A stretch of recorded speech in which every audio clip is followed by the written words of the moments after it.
I'm Dave Baker. And I'm Spandrew Spice. Welcome to Deep Cuts, the podcast where we pick a topic and walk you through the ins, the outs, and the nitty-gritty, so you can appear like an interesting and idiosyncratic person at your next forced social function. Today's topic is... Frank Dux and the increasingly bizarre story of Bloodsport. Who is Frank Dux? Well, he's a martial arts practitioner, spy, military operative, and just general badass. He went on missions for the American government overseas, where he participated in the destruction of foreign chemical weapons plants and secret underground martial arts competitions. Due to his extensive, larger-than-life exploits, he also is the basis for the iconic Jean-Claude Van Damme film, Bloodsport. And surprising to no one listening to this podcast, he might have made it all up.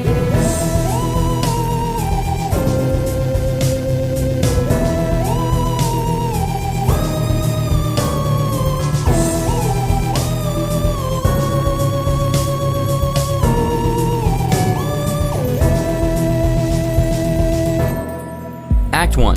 It's the martial arts of willing yourself into being the most interesting man in the world. Frank William Dux was born April 6, 1956, in Toronto, Canada. He moved to California at the age of 7. Despite a relatively normal childhood, he was a self-proclaimed loser. Until he enrolled in a martial arts dojo and began training to turn himself into a living weapon. The man who would eventually be an internationally renowned martial arts expert trained under Senzo Tiger Tanaka in order to become a ninja. He even claims that Tiger Tanaka took him to Japan at the age of 16 to test his abilities against real-life ninjas. The adventure would ultimately change his entire life. His experience in the martial arts underground would transform him from a kid from the suburbs into a vengeful walking missile. It would forge him in the traditions of eons old and provide him with the strength and background to accomplish near unbelievable feats of strength. All right, Spandrew, so we've got some photos here of our friend of the show, friend of the pod, Frank Dux. One of which he's here posing with a very young Jean-Claude Van Damme, and the other two, he's posing, one in a black gi, making generic martial arts hand motions, and the other in a black leather duster wearing motorcycle gloves, posing in front of a bunch of binoculars. I'm not even joking. There's 3 sets of binoculars that I'm seeing, and maybe a telephoto lens. How would you describe old Frank Dux? He looks like a 1970s easy listening clarinetist who is trying to sneak into a The Cure concert.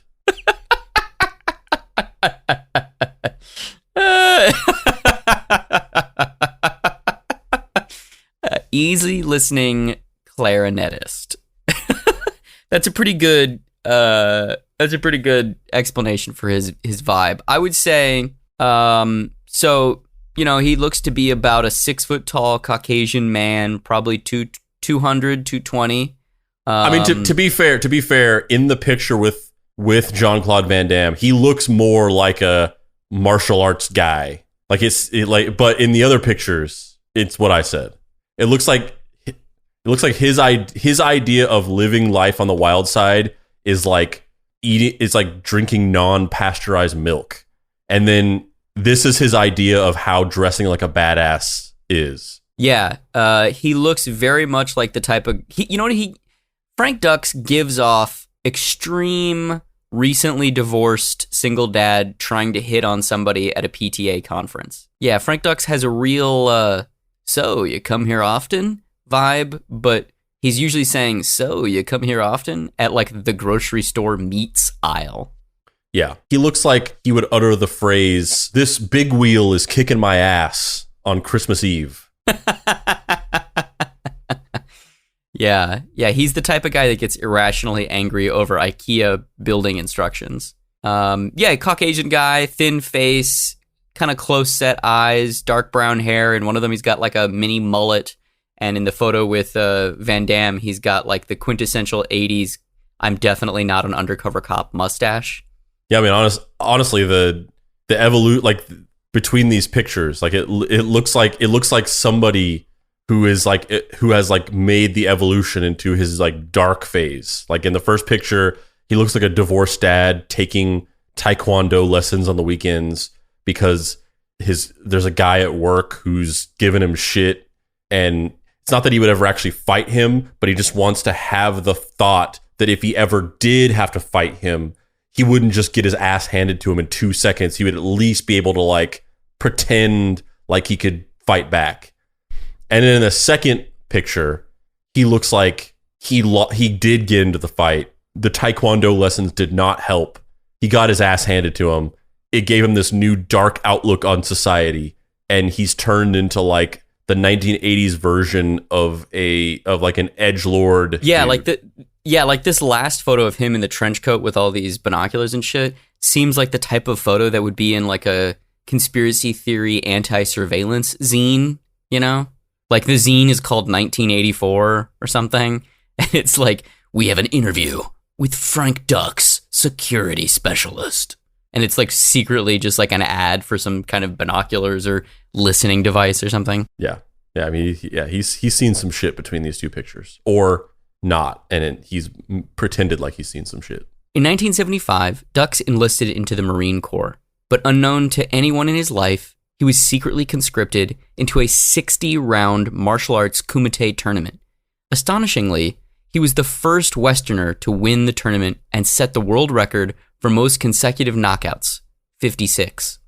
During this tournament, he also set the records for fastest knockout and fastest punch.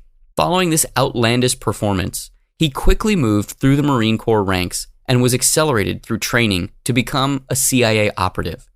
He then was sent on covert missions to destroy a Nicaraguan fuel depot and an Iraqi chemical weapons plant.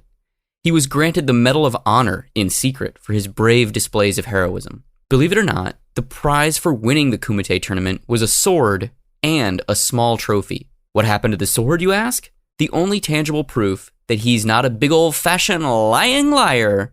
Well, he sold it to get ransom money to pay pirates who had kidnapped a boatload of children.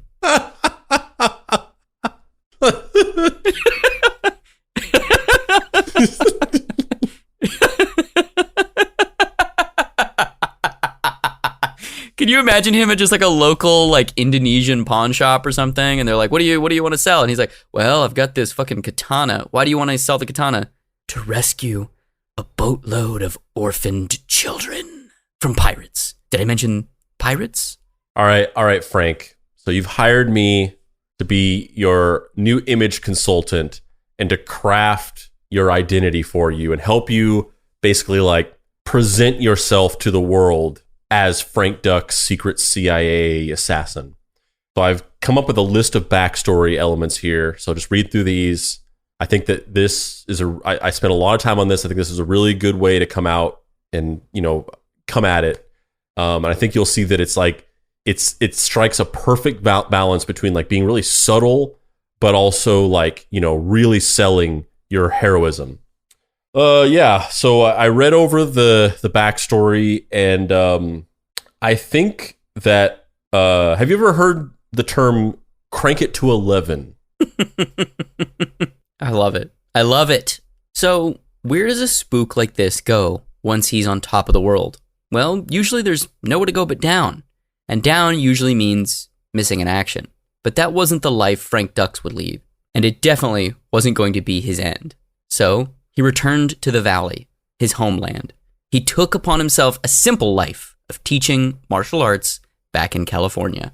So this is a clip of Frank Dux on like a Sunday morning like talk show style, like Regis and Kelly style situation. Hit someone, leave no bruise, no mark whatsoever, and yet kill them or let them die hours later. This sounds like a James Bond movie, you realize. Well, the ninjas were the James Bonds. He's got that quintessential 80s poof hair. Yeah. He's definitely not an undercover cop. Mustache. Easy to break. This time he's wearing a white and red gi. Yeah, he's just hardcore divorce dad. And I'll leave the top one. That's all, just the bottom one? Yeah, I'll break the okay. The bottom one. Before this, he was definitely on a payphone saying, I don't understand why you don't want to live with me. You put in there. That's right. Okay. How about And these break easier, by the way. Okay, These are a lot easier to break. How about it, big guy? Should I move? Is this going to fly across here? No, it's just going to drop. Okay. Ready? Oh.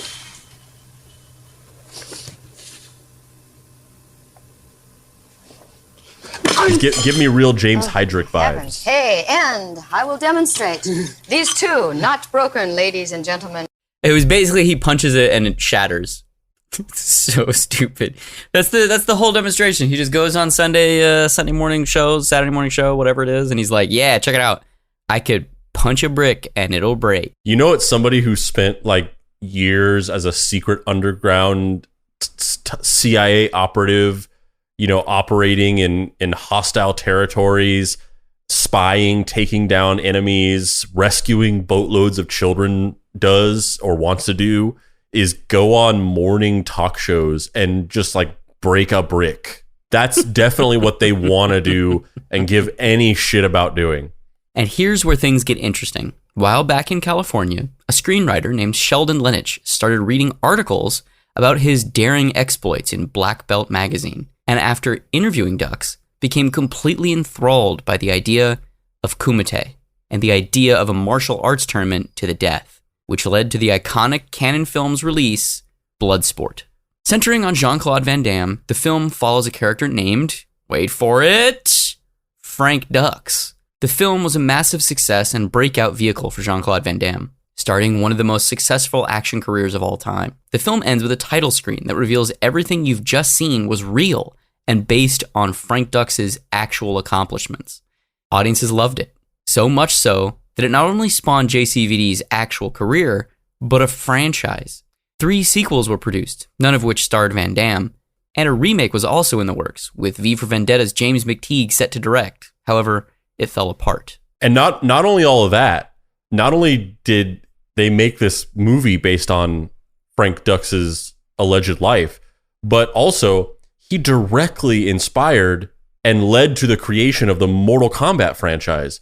Because originally, Mortal Kombat was a Bloodsport video game that was going to star Jean-Claude Van Damme.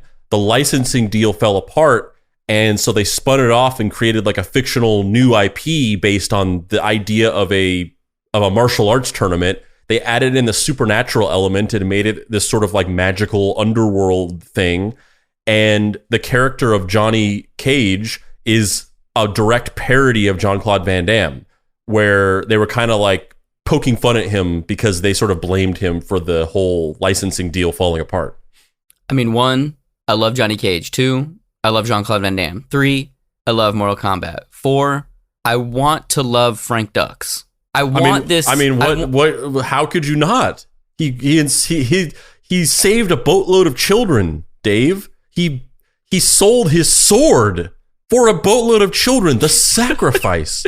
He sold his sword. And he also directly inspired the creation of the Mortal Kombat franchise and launched JCVD's career. He's the greatest American in history. He's a real life G.I. Joe. Greatest American who's actually a Canadian in real life. Isn't that always the case, though? It's funny, too, because like that little detail of like the American who went overseas and did the fucking tournament to the death is like, well, he's actually a Canadian. And it's like a perfect synecdoche for everything we're talking about, where it's like, if you just think about it and do like a minimal amount of research, it's kind of like, oh yeah, wait, I feel like maybe this isn't, no, maybe? I don't know. I think that's you know what? I'm going to save this until we get to the end. Come on, but that's always the case, though.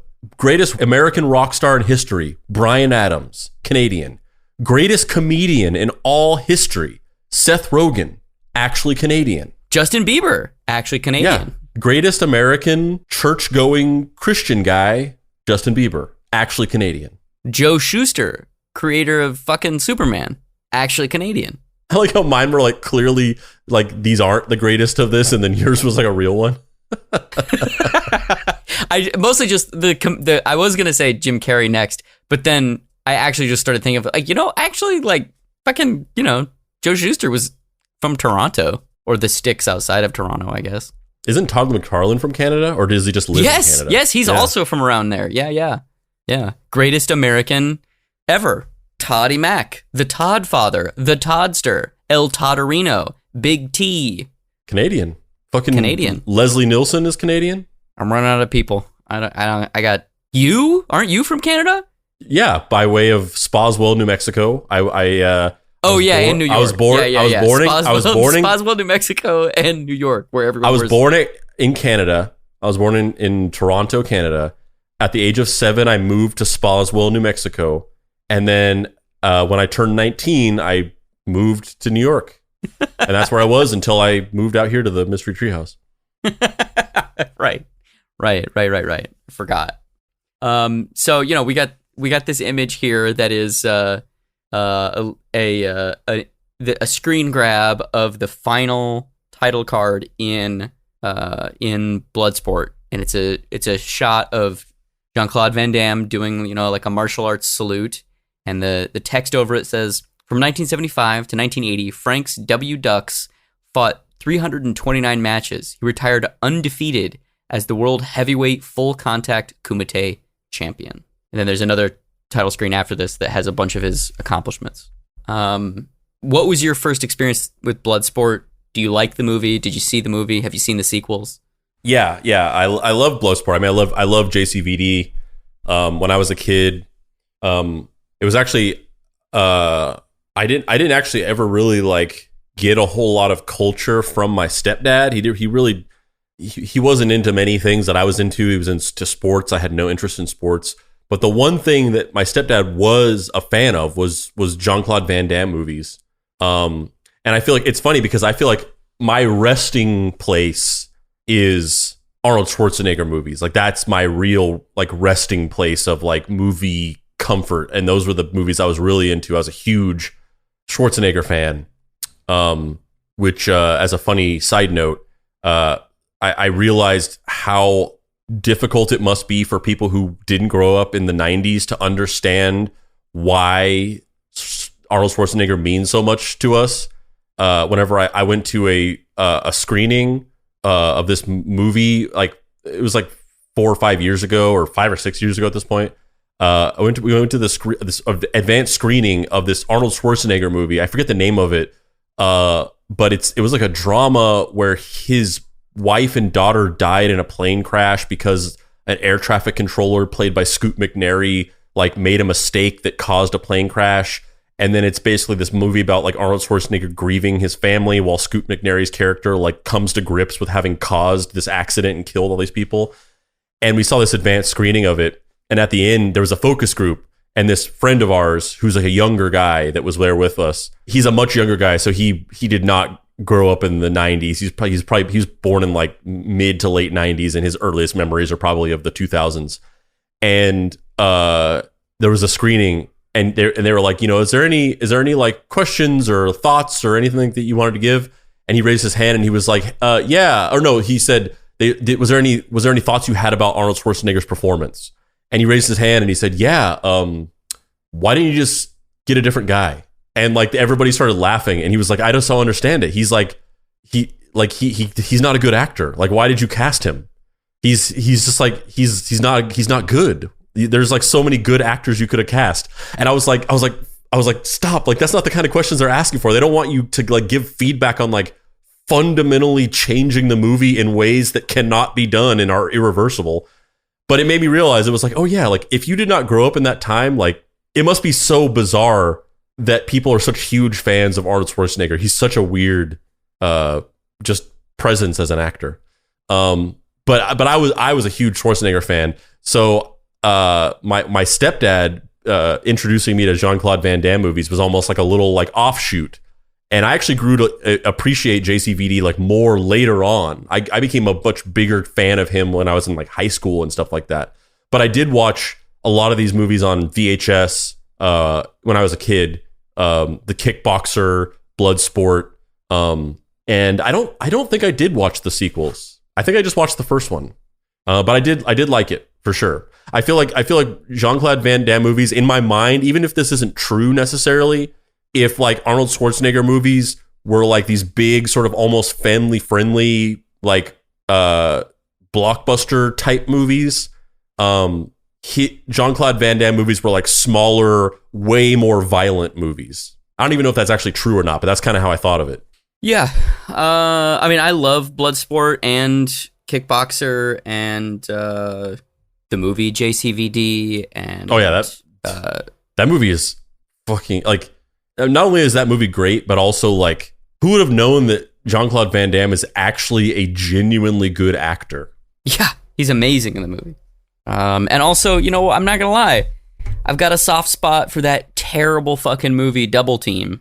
Oh yeah, with is that the Dennis Rodman? Yeah, with Dennis Rodman. I always confuse that with the other weird movie that was like Knockoff. Yeah, Knockoff, where it's Jean-Claude Van Damme and Rob Schneider. Is that who's in that? Yeah. Yeah. Yeah. Yeah, when I was out in Arizona this last time, my soon-to-be brother-in-law and I watched Double Team, and man, that movie is so hard to follow. Like, it was directed by like a Chinese director, this dude who made Once Upon a Time in China 1, 2, and 3, and so the movie like looks beautiful with each individual shot, but I don't know what went on behind the scenes, but like from literal shot to shot, it like doesn't make sense. Like, you're like, wait, who's where? What's happening? Where's that guy going? What does he want? Like, it's so confusing. I feel like that happens a lot though. Like there was this thing that happened in the 90s where they got a bunch of the Hong Kong action directors to make American movies, but they just kind of like didn't think through the logistical issue of the language barrier. And so there are these amazing directors like John Woo, but like they just literally could not communicate with the crew. And so the movies are just like bizarre, like Face Off and completely. Broken Arrow. It's very apparent that Double Team was supposed to be a Face Off or, you know, The Killer, or even like The Replacement Killers, you know, just like a big, you know, mid-budget $50 million action movie, American studio thing with a director with a point of view vision. And the director, I think his name is Tsui Hark, or Tsui Hark. I don't know how to pronounce it, but yeah, it's very apparent that he A, knows how to make movies, and B, did not work well in whatever the fuck system they had him working in.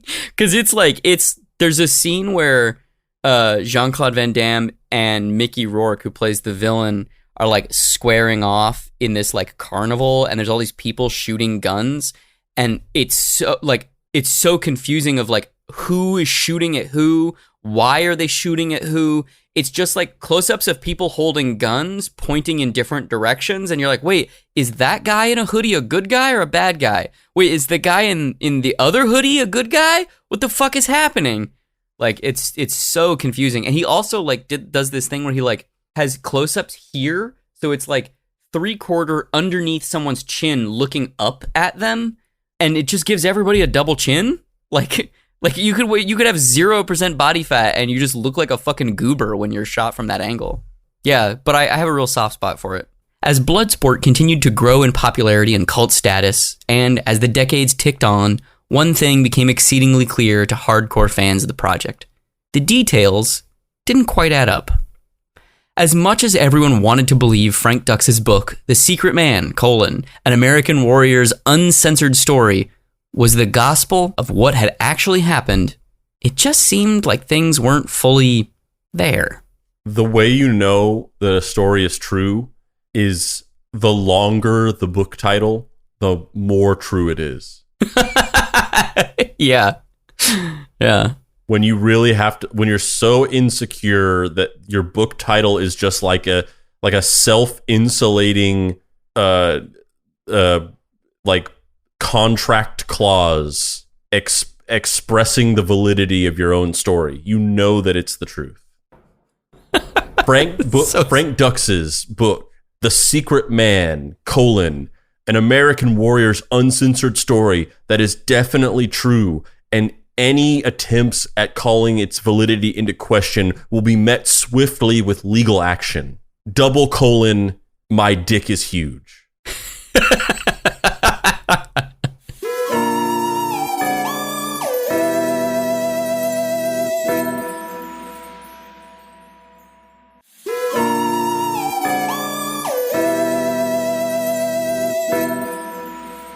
Act 2.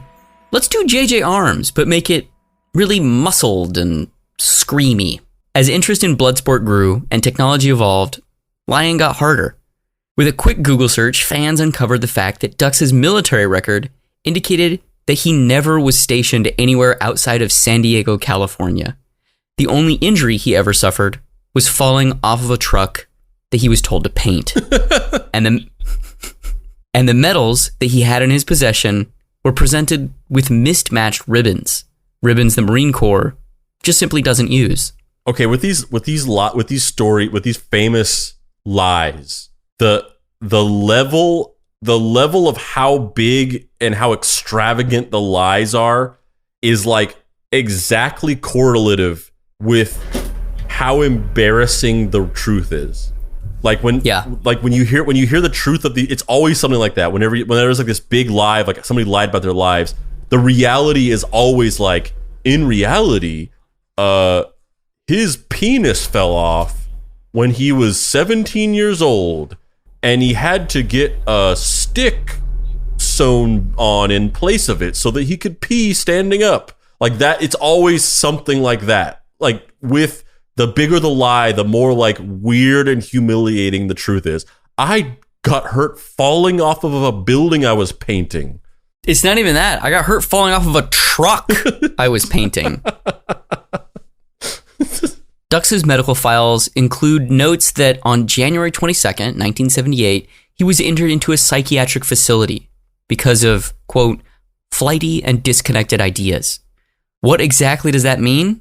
Well, for one, he repeatedly claimed that CIA Director William Casey sent Dux on missions and that they met in the men's room. And then the ultimate blow came, the finishing move. The final JCVD screaming in slow-mo while blood arcs through the air.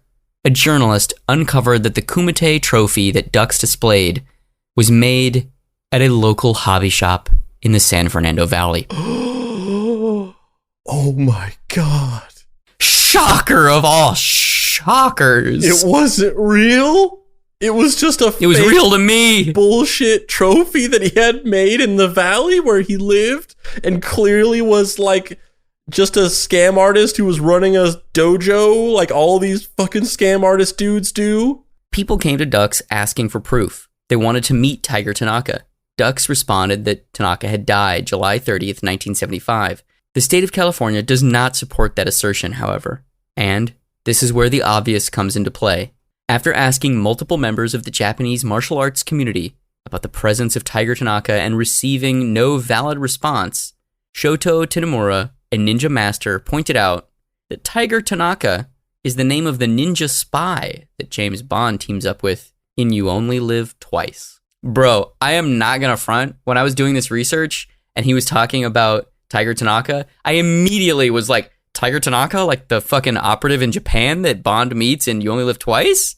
And you'd think there would be a lot of crossover between like fans of this movie and the Bond franchise, that there would be more people that were just like, that's just that character from James Bond. Yeah, like it's not like a subtle or obscure thing. It's not like he's referencing some, kind of antiquated 17th century novel or something.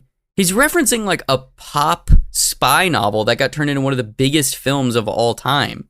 And it's like, it took an actual ninja master. The ninja master didn't even, like, the way that he debunked it wasn't by being like, well, I've consulted the records of ninja masters in Japan, and I've met with my community, and we've all, discovered and that this Tiger Tanaka never existed within our ranks.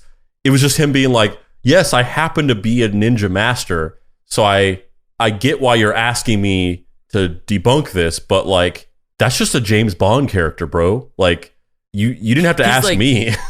Yeah, he's like, y'all ever heard of Pussy Galore? And then just like walks out of the room backwards. He's just like, after long deliberation, I have determined that Tiger Tanaka is not and has never been a ninja master that anybody within our community recognizes. Oh, how did you figure that out? Did you like consult with the vast network of ninja masters operating throughout the world?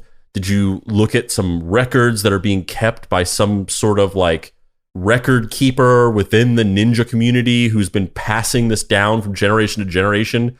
Like, no, I just I rented You Only Live Twice from Blockbuster.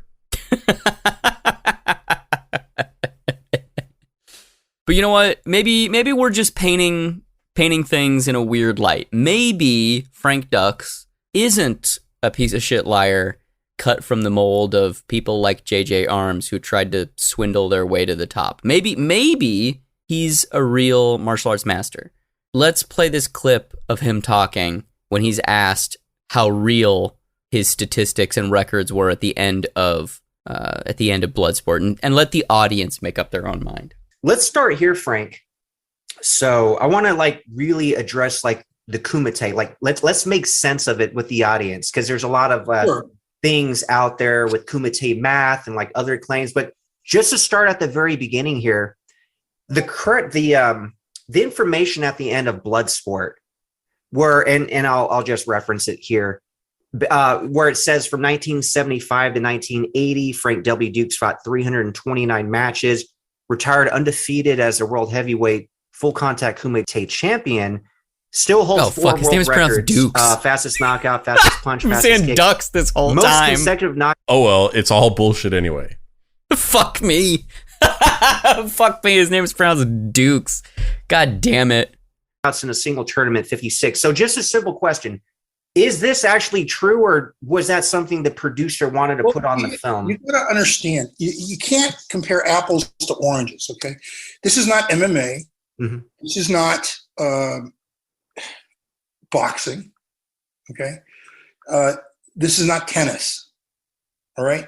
Where it's one-on-one and you have brackets and you have a tournament and you can go from a single bracket to another bracket and then you're eliminated all the way down. Kumites are run in a variety of ways. A good example of that is Masayama. He had 100-man kumite. He fought 200 men over a 2-day period. That's crazy. Nobody has a problem with that.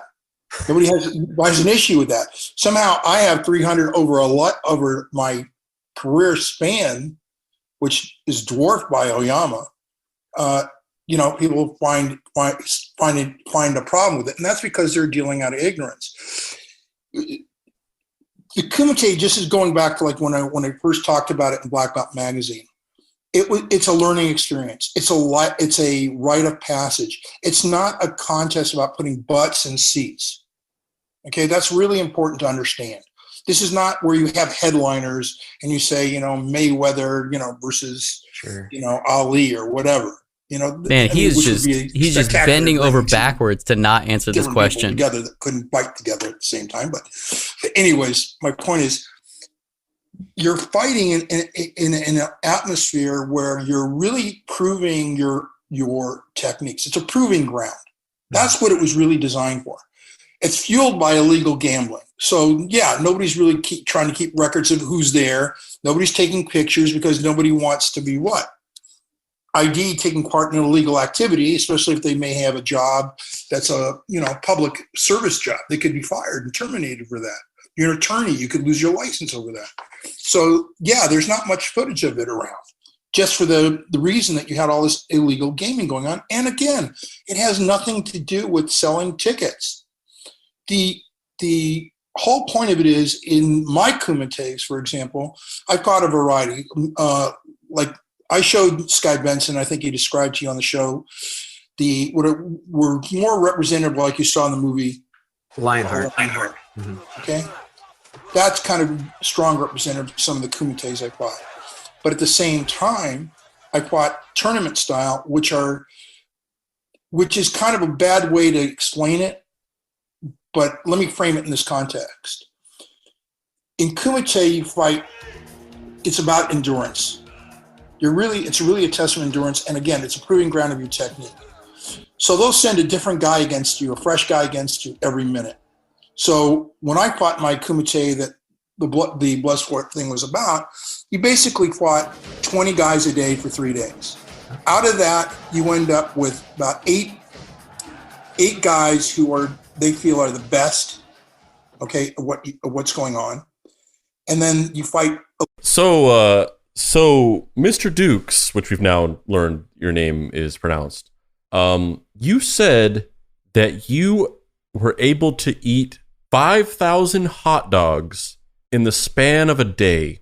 And some people have called that into question and said that it's physically impossible for one person to eat 5,000 hot dogs in a day. So I just want to know, is that true or not? Did you actually eat 5,000 hot dogs in a day? Well, the thing about grocery stores is, you go to a grocery store and they have a lot of stuff on the shelves. There's potatoes, there's potato chips, there's mustard. There is there are frozen waffles, and there's also hot dogs there. So the thing about hot dogs is a lot of people don't know this, but a hot dog is made out of all of the leftover meat from other manufacturing processes. So you have. God, I can't do it. I can't do it. I can't sit through the whole thing. Jesus Christ! He was just doing everything. You know how they tell you in when you're doing media literacy training or whatever to answer the question you wish you had been asked. I don't know what question he was asking or answering, but it wasn't the one he was asked, and I'm not sure he knew what question he was answering. He was just kind of speaking, just saying words. Yeah. I mean, yeah. He's just. I mean, it's the same thing we've seen from many a kayfaber before. Whether it was what's his name? Alexander Love Robinson. Was that his name? Alexander Love Robinson? Malachi Love Robinson. Oh, I feel like there was an Alexander in there somewhere. Like his name. No, it's Malachi. It's Malachi Love Robinson. But your boy Davey Bakes consistently said Malachi Rov Robinson. But yeah, whether it was Malachi Love Robinson or Sophia Stewart, or James the Stardust Ranch guy, or James Heydrich. You have that. There's this consistent phenomenon of liar's vomit, which is that very particular thing where you're being interviewed and somebody asks you a direct question, and the fight or flight response to being questioned on an obvious lie is to craft a word cloud in the hopes that this person will just get lost somewhere in the fucking miasma of what you're saying, and they'll just forget what they asked you originally. Yeah, I mean, that's definitely what this guy's doing. And also, it looks like he's had a stroke because half of his face doesn't move. And so he also had some legal troubles. Yeah, it looks like our boy Frank Dux, which makes sense, but Dukes is how it's pronounced, not Ducks, even though I've been saying Ducks, because it's spelled D-U-X, Ducks. Didn't have all your Dukes in a row. All my Dukes in a row, yeah. As the decades pass, Frank Dux. I said Frank Dux. Fuck. As the decades pass, Frank Dux becomes more and more of a laughingstock. He even fell on hard times enough to sue Jean-Claude Van Damme for $50,000 over a film project that fell apart. Needless to say, Dux is a product of a bygone era. Much like the stories of Orson Welles or J.J. Arms, Dux lied his way to the top, or at least tried to. Unfortunately for Dux, time caught up with him, as it will for all of us. Whenever all of our lies of our secret identities we're pretending we are eventually come to light. Little do you know, man, I have fabricated an entire life. I have a whole family that I've just never told you about. The bitch? Do they all wear eye patches? Maybe. The bitch family?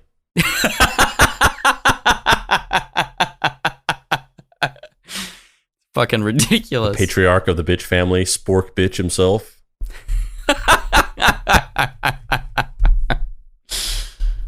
So let's sum this bad boy up. I feel like this is a pretty quintessential deep cuts. It's not a full dark cuts.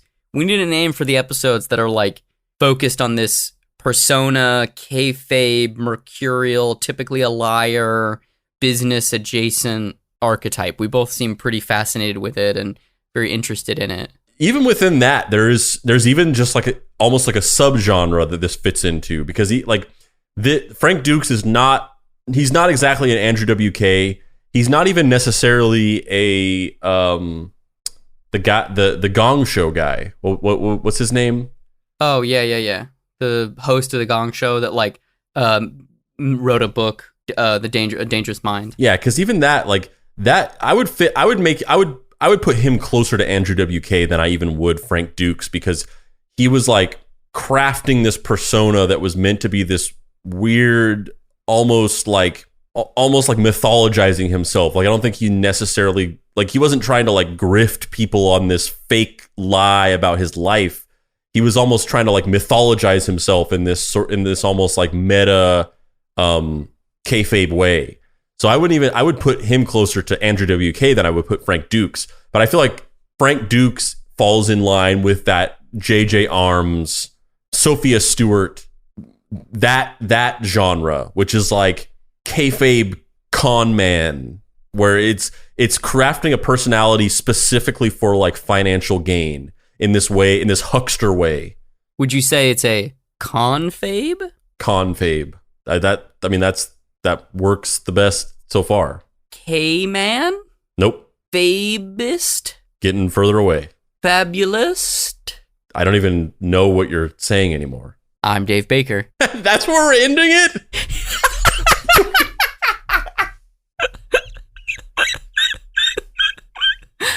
We have no thoughts or discussion about Frank Dux?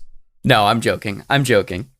Yeah, I mean, I agree with everything you said. I think for me, it's a very interesting bookend to people like JJ Arms specifically, because JJ Arms is like almost like a small town version of him, of Frank Dux, where it's like he never succeeded.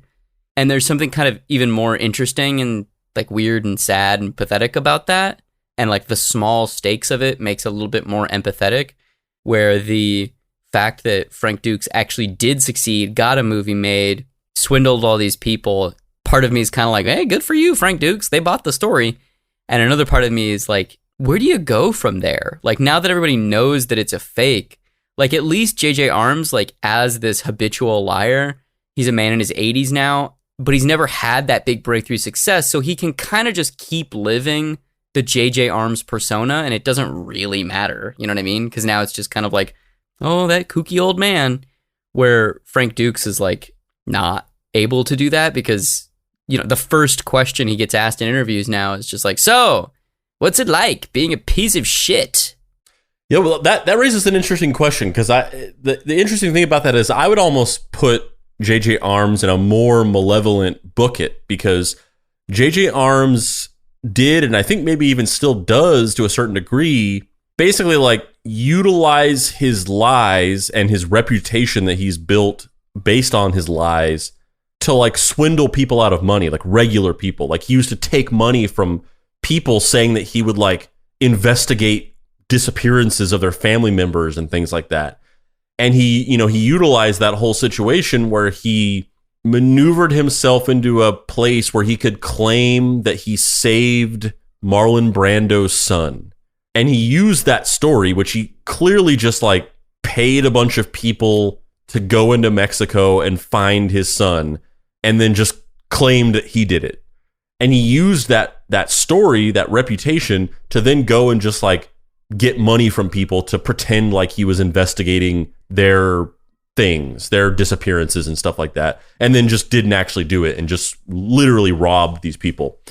Whereas, like, you know, the question I guess that I would like to pose is like, with somebody like Frank Dux, who created a fictional personality and life and sold this big lie to a movie studio to have a movie produced, other than the fact that a lot of people, stolen valor is a huge stigmatized concept with a lot of people. There's a lot of people who find the idea of stolen valor like very reprehensible and just unforgivable.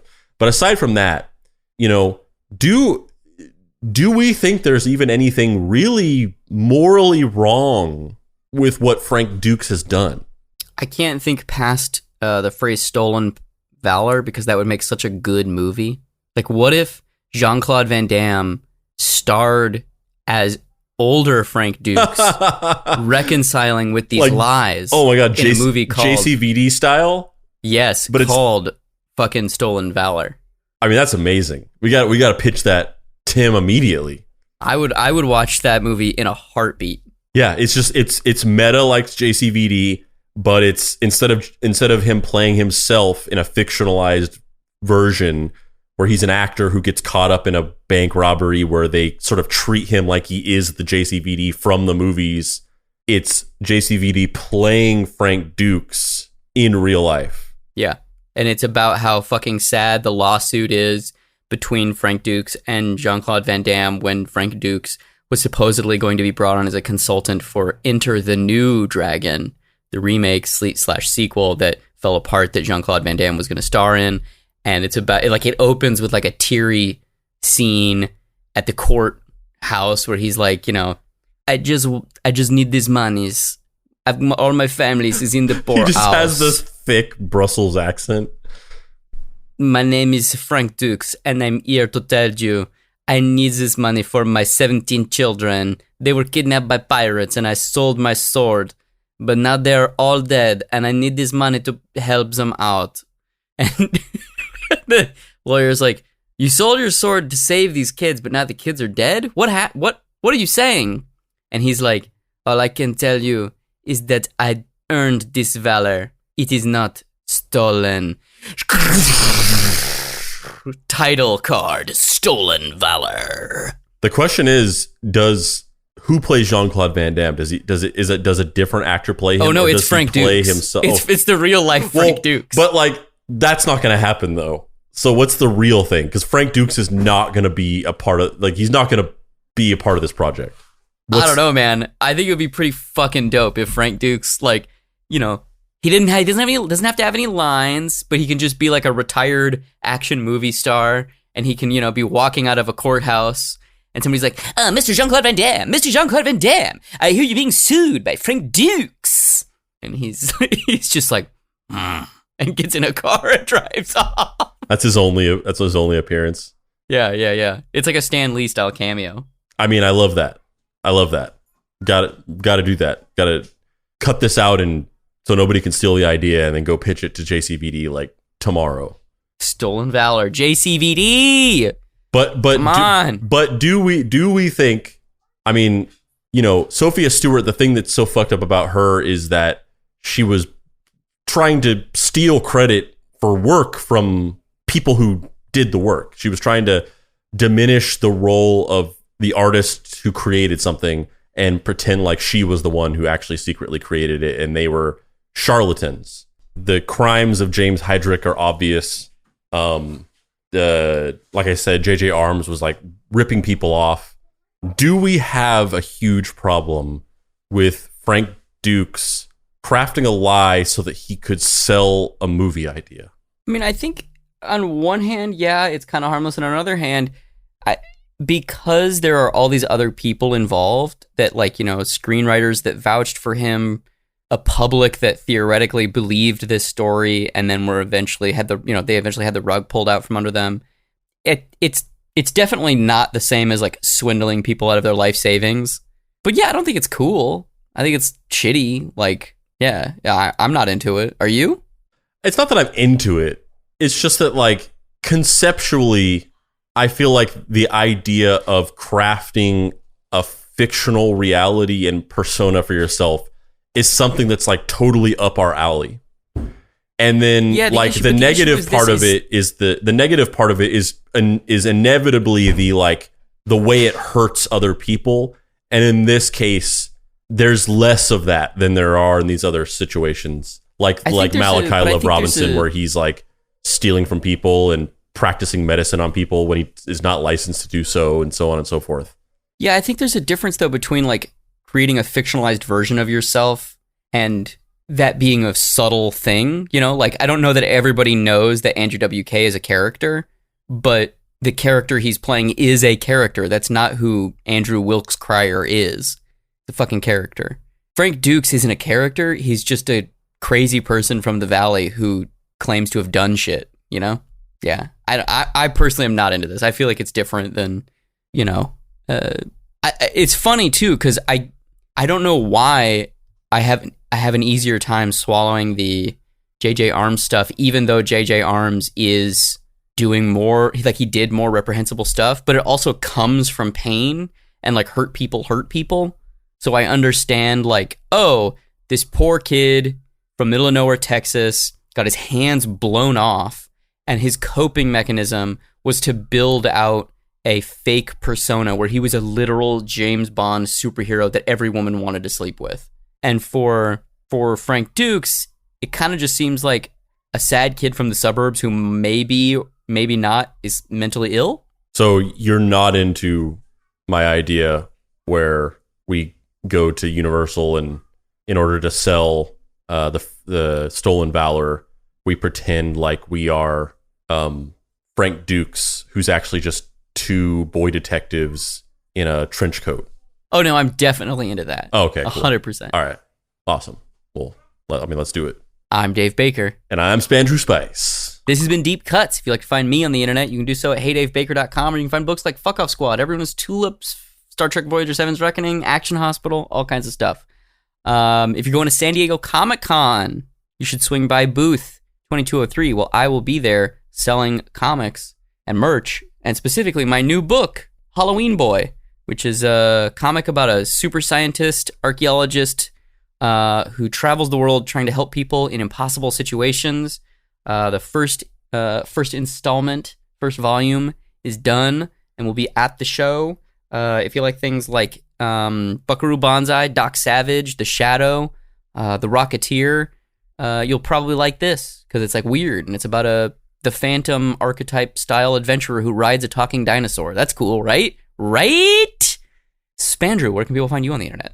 Well, you can't find me at San Diego Comic-Con because I am on a trip and I cannot make it. But if you're going to be at Comic-Con, please go up to Dave's booth and bring him some Arby's. As many of you as possible. Everybody hearing this, this is a call to arms. Storm the baker. Bring him your Arby's. I'm calling for all the junior sleuths right now. If you are even remotely thinking about going to San Diego Comic-Con this year, get there. It's probably too late to get a ticket now, but maybe you can find like a scalped one on Craigslist or something. Get to San Diego Comic-Con. Bring Dave some Arby's. He's a hungry boy, and he's got a lot of work to do. He doesn't have time to go and get food. Bring him Arby's for his own nutritional good. And you can't find me on social media because I don't have social media, but you can pay your respects to the dear beloved late great Papa Pricey by going to his website, dapricewrites.com, and getting his book, Dead Boy AI Private Eye. You can follow us on social media, Facebook, go to Deep Cuts Podcast, or you can follow our Facebook group. Just search the Deep Cuts Podcast Facebook group. We talk about the show and make memes. You can also join our Discord server by going to bit.ly.com/deepcutsdiscord, where we talk about the show, make memes, and also discuss other things insular to the show. You can follow us on Instagram at deepcutspod. You can go to our website, deepcutspod.com, and click on the shop where you can buy t-shirts, hats, fanny packs with cool Deep Cuts graphics on them. You can buy the Junior Sleuth shoulder patch by going to our website. You can also get some of the last few Simple Code tape comics that are left in stock by going to deepcutspod.com and clicking on the shop. We have 4 or 5 of them left at this point. For anybody who's ordered them recently, I will get them shipped out to you. I've been on a long road trip, and I will be getting back and being able to ship those to you fairly soon.